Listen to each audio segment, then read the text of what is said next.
नमस्ते सम्पूर्ण साथीहरूलाई फेरि पनि यो अर्को नयाँ भिडियोमा स्वागत गर्न चाहन्छु।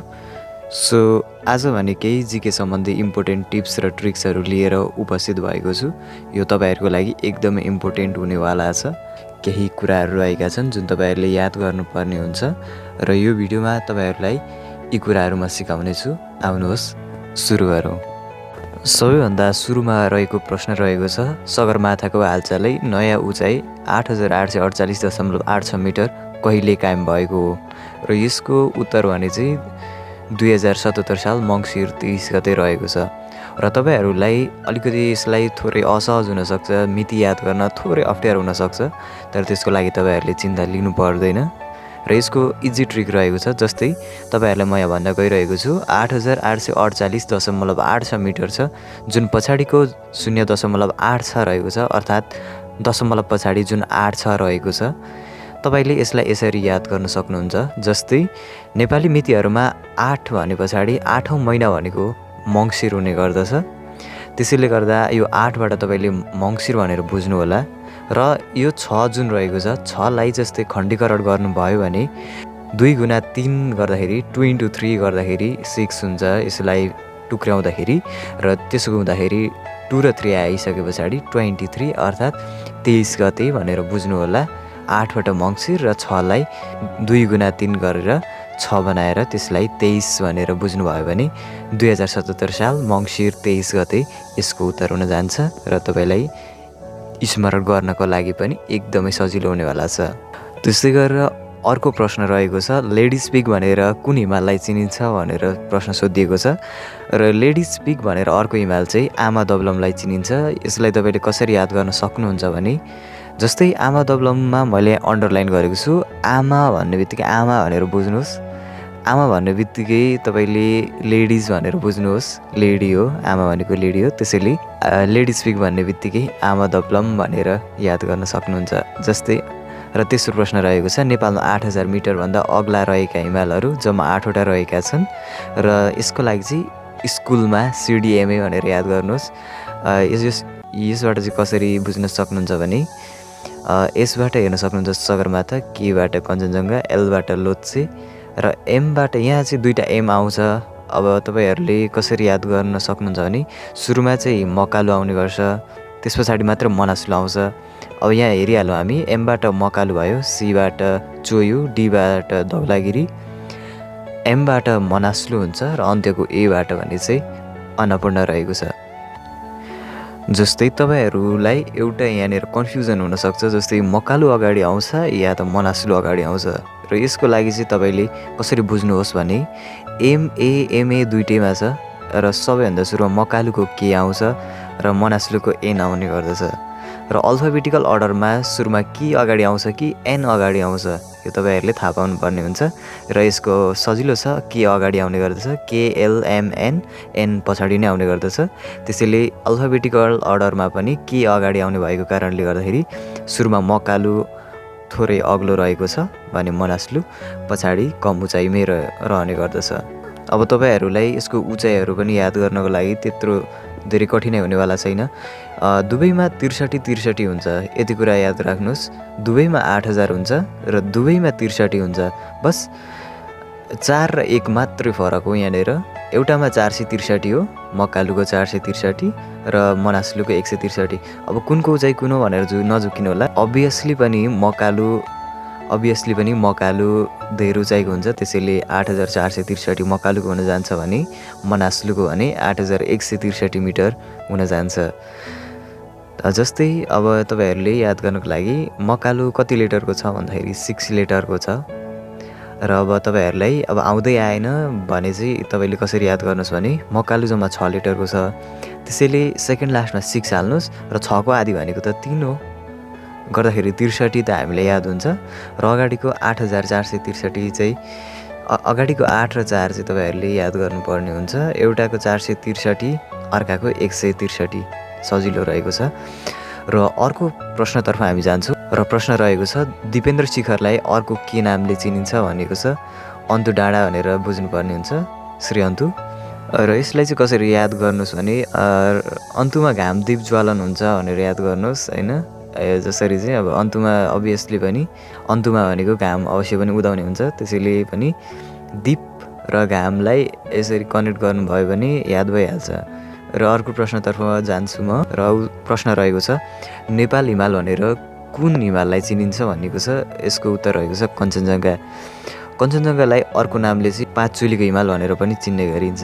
यसको चाहिँ तपाईँले कसरी मेमोराइज गर्नुहोस् भने जस्तै नेपाली ठेट नाम भन् भनेर तपाईँले कसैले भन्यो भने तपाईँ के भन्नुहुन्छ, कञ्चन। एउटा कञ्चन त नेपाली नाम हो नि त है, त्यसैले पनि कञ्चन भन्ने बित्तिकै नेपाली ठेट नाम अर्थात् नेपाल हिमाल, कञ्चनबाट कञ्चनजङ्घा।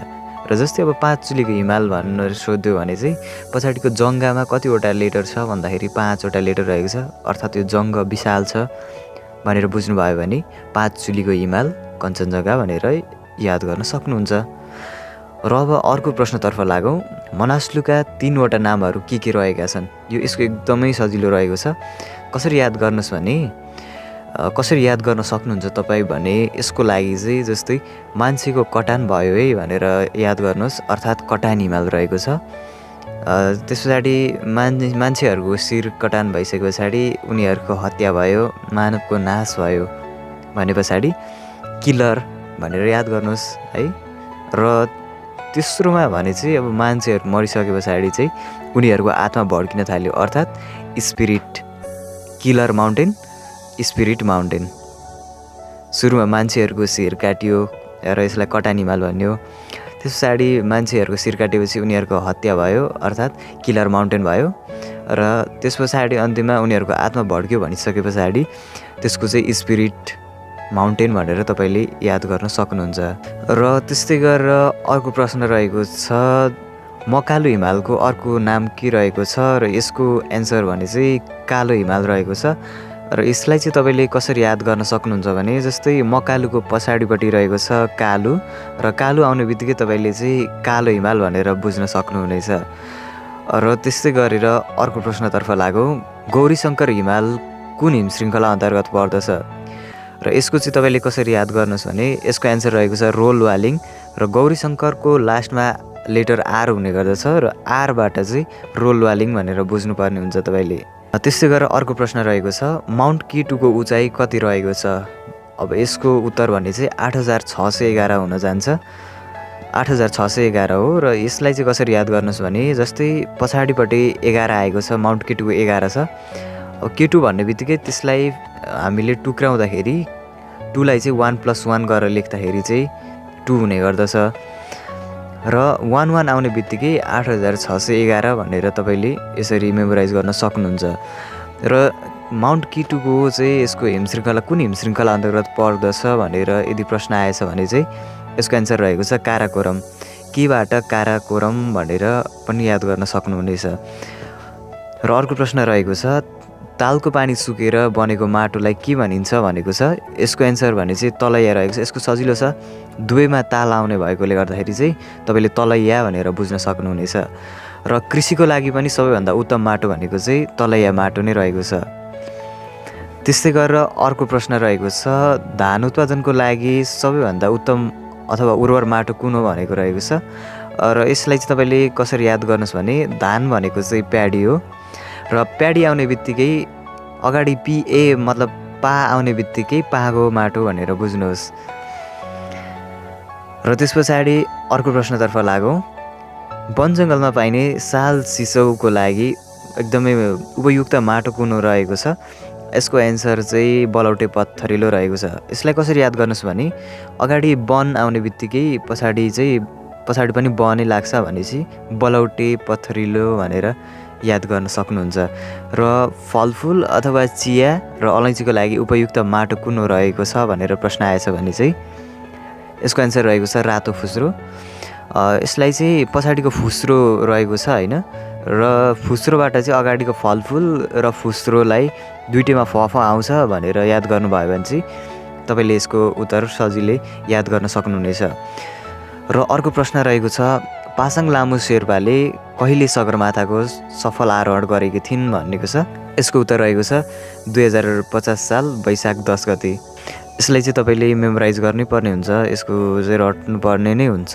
र अर्को प्रश्न नै रहेको छ जुनको ताबैले जुनको ताबेले सगरमाथाको सफल आरोहण कहिले गरिन् रहेको छ, यसको उत्तर चाहिँ 1975 रहेको छ। अथवा तपाईँले चाहिँ यो जुन पासाङ लामो शेर्पाको जुन याद गर्न अगाडिको मुख्य डेट मात्र याद गर्न चाहनुहुन्छ भने चाहिँ जस्तै पासाङ भन्ने बित्तिकै 5वटा लेटर आउँछ, त्यो भएर चाहिँ यहाँनिर 2050 भनेर पनि याद गर्न सक्नुहुन्छ र पछाडि वैशाख 10 भइहाल्यो। र जुनको ताबैको पनि सेम केस हो, जुनको भन्ने बित्तिकै 5वटा लेटर हुन्छ अगाडि र पछाडि पनि 1975 5 आएको, यसरी तपाईँले पनि याद गर्न सक्नुहुन्छ। र यो धेरै गाह्रो छैन, यो डेटहरू जस्ट हेर्नुभयो भने पनि तपाईँहरूले सजिलै मेमोराइज गर्न सक्नुहुन्छ। यसको लागि टिप्सहरू चाहिँदैन। र अर्को प्रश्नतर्फ हामी लाग्नेछौँ र अर्को प्रश्न रहेको छ, आरोहणका लागि नेपालमा खुला गरेको सबैभन्दा पहिलो हिमाल कुन हो रहेको छ र यसको एन्सर रहेको छ अन्नपूर्ण। र यो चाहिँ सबैभन्दा सुरुमा 1950 खुला गरिएको थियो। र यसलाई चाहिँ तपाईँले कसरी याद गर्नुहोस् भने जस्तै आरोहण रहेको छ यहाँनिर, आरोहणको अगाडि अ र अन्नपूर्ण पनि अगाडि अ नै लाग्छ र दुइटैलाई अ भने पछाडि आरोहण भन्ने बित्तिकै तपाईँले अन्नपूर्ण भनेर बुझ्नुभयो भने यसलाई तपाईँले सजिलै मेमोराइज गर्न सकिहाल्नुहुन्छ।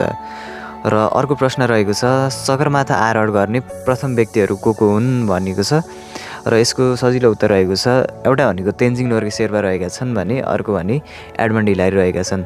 लगभग आजको अन्तिम प्रश्न रहेको छ, अन्तिम प्रश्नहरू रहेको छ र सगरमाथा सफल आरोहण कहिले गरिएको थियो भनेको छ। यसको एन्सर रहेको छ 1953 मे 29 रहेको छ। अब यसलाई तपाईँहरूले कसरी याद गर्न सक्नुहुन्छ भन्दाखेरि त्रिपाल लिएर 1953 माउन्ट एभरेस्ट चढ्न 2जना व्यक्ति नयाँ कीर्तिमान बनाउन गए भनेर याद गर्नुहोला। त्रिपाल लिएर 1953 माउन्ट एभरेस्ट चढ्न 2जना व्यक्ति नयाँ कीर्तिमान बनाउन गए। अर्थात् यसलाई चाहिँ तपाईँले कसरी याद गर्न सक्नुहुन्छ भने त्रिपाल भन्ने बित्तिकै 1953 भनेर बुझ्नुहोस्। त्रिपाल भनेको 53 हो, 1953 भइहाल्यो।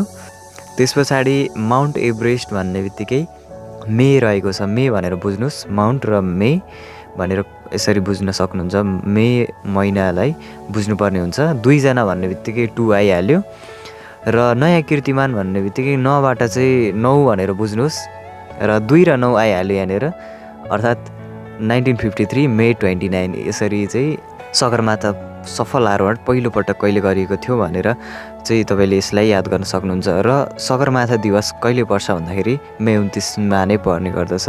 र आजको लागि भने चाहिँ यति नै। फेरि अर्को पटक आउँदाखेरि अरू विविध प्रश्न साथै अन्य जिके टिप्स र ट्रिक्सहरू लिएर फेरि पनि उपस्थित हुने नै छौँ। तबसम्मको लागि बिदा दिनुहोस्। नमस्ते।